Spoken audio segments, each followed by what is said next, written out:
Hello friends, welcome to Saji kitchen. இன்றைக்கி நம்ம சேனலில் என்ன பார்க்க போகிறோம்னா, டீ டைம் ஈவினிங் ஸ்நாக்ஸ் பண்ணுறது தான் பார்க்க போகிறோம். டீ குடிக்கிற நேரத்தில் இந்த ஸ்நாக்ஸை டக்குன்னு செஞ்சு கொடுத்தோன்னா ரொம்ப சூப்பராக இருக்கும். டீக்கும் இந்த ஸ்நாக்ஸுக்கும் காம்போவே சூப்பராக இருக்கும்.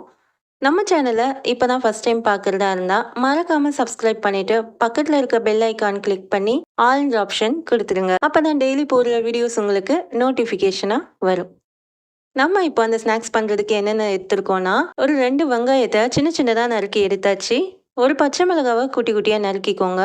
கொஞ்சம் கருவேப்பிலை அதையும் கட் பண்ணிக்கோங்க. குட்டி குட்டியாக கட் பண்ணி எடுத்துக்கோங்க. இது எல்லாத்தையுமே ஒரு பவுலில் சேர்த்துக்கலாம்.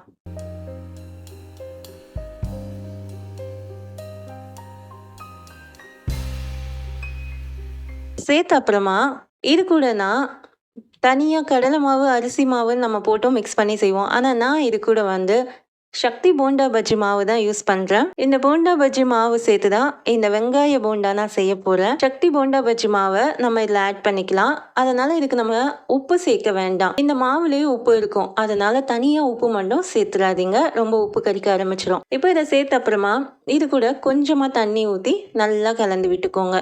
இது போல் நல்லா மிக்ஸ் பண்ணிக்கோங்க. ஆனியன்லேருந்தே நமக்கு கொஞ்சம் தண்ணி விடும், அதுலேருந்தே நீர் வரும். அதனால் தண்ணி ரொம்ப ஆட் பண்ண வேணாம். கொஞ்சமாக தண்ணி விட்டு இதை நல்லா இது போல் மிக்ஸ் பண்ணிக்கோங்க.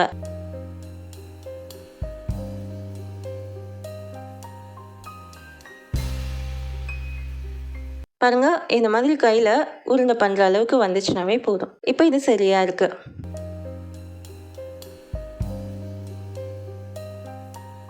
இப்போ நம்ம ஸ்டவ் ஆன் பண்ணி ஒரு கடாய் வச்சுட்டு தேவையான அளவு எண்ணெய் ஊற்றிக்கோங்க. எண்ணெய் கொஞ்சம் சூடான அப்புறமா நம்ம மிக்ஸ் பண்ணி வச்சுருக்க இந்த வெங்காயத்தை இந்த எண்ணெயில் போட்டு பொரிச்சு எடுத்துக்கலாம்.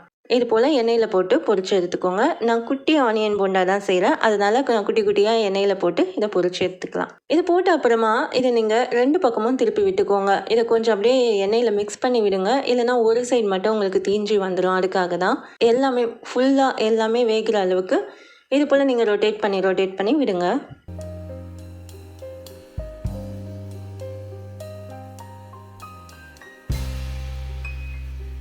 இப்போ இது நல்லா வெந்ததும் எடுத்து ஒரு தட்டில் வச்சிடலாம். இதே போல் இருக்கிற மாவையும் நம்ம இதே போல் எண்ணெயில் போட்டு பொரிச்சு எடுத்துக்கலாம். இந்த மாதிரி பொரிச்சு எடுத்துட்டு இதையும் ஒரு பிளேட்டில் எடுத்து வச்சிடலாம். சேம் இதே ப்ராசஸ் தான். அடுத்து இருக்க மாவையும் நம்ம இதே போலவே பொரிச்சு எடுத்துக்கலாம்.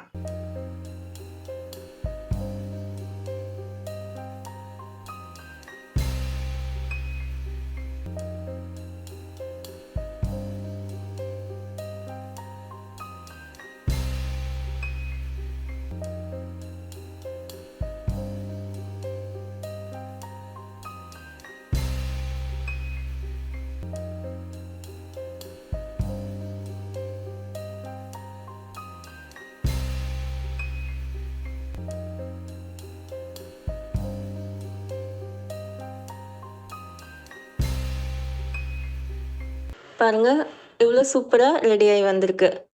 இப்போ இது எல்லாமே ரெடி ஆயிடுச்சு. இதை ஒரு பிளேட்டில் வச்சு சர்வ் பண்ணிடலாம். இது கூட நம்ம டீ போட்டு வச்சோன்னா இதோட சுவையே வேறு மாதிரி இருக்கும். டீக்கும் போண்டாக்கும் சொல்லவே வேண்டாம். அதுவும் வெங்காய போண்டா இன்னுமே டேஸ்ட்டாக இருக்கும். யாருக்கெல்லாம் ஈவினிங் டைமில் டீ கூட இது போல் வெங்காய போண்டாலாம் சாப்பிட்றது ரொம்ப பிடிக்குமோ அவங்களாம் மறக்காமல் லைக் பண்ணிடுங்க. நீங்களும் இது போல் ட்ரை பண்ணி பார்த்துட்டு எனக்கு கமெண்ட் செக்ஷனில் சொல்லுங்கள். இந்த வீடியோ உங்களுக்கு பிடிச்சிருந்துச்சுன்னா இந்த சேனலை லைக் பண்ணுங்கள், ஷேர் பண்ணுங்கள், மறக்காமல் சப்ஸ்கிரைப் பண்ணுங்கள். தேங்க்ஸ் ஃபார் வாட்சிங்.